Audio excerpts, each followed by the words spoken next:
এরকম চালিয়ে যাবে, ঠিক আছে, অনেক মানুষের অনেক ক্ষতি হবে।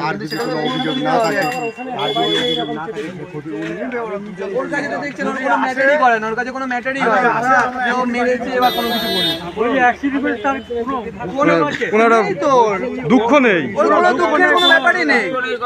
তাহলে বলতাম না দাদা, আসতাম না। তোকে মারেনি তো ভাগ্য ভালো। তুলে নিয়ে আসা হয়েছে না। আবার টাউটারি মারা কথা বলছিস জানিস তো তখন থেকে। তোর ভাগ্য ভালো রে। এই তোকে কেউ কি মেরেছে?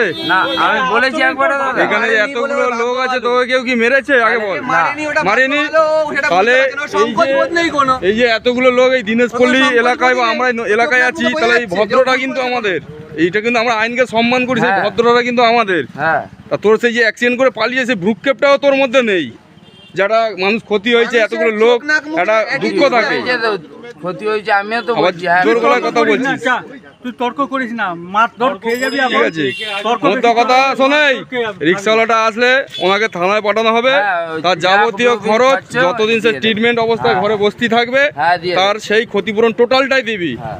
ঠিক আছে, স্বীকার করছিস? হ্যাঁ, হ্যাঁ। তাহলে কোন থানায় যাচ্ছিস? রিজেন্ট পার্ক থানায়, তাই তো? হ্যাঁ, হ্যাঁ, ওই তো স্যার নিয়ে যাচ্ছে তো রিজন ব্যাক। মুখ দিয়ে স্বীকার করো। রিজন ব্যাক থানায় নিয়ে যাচ্ছিস তো তোকে? কোন থানায় নিয়ে যাচ্ছে জানিস? রিজেন্ট পার্কে আবার বাস, হ্যাঁ। ঠিক আছে।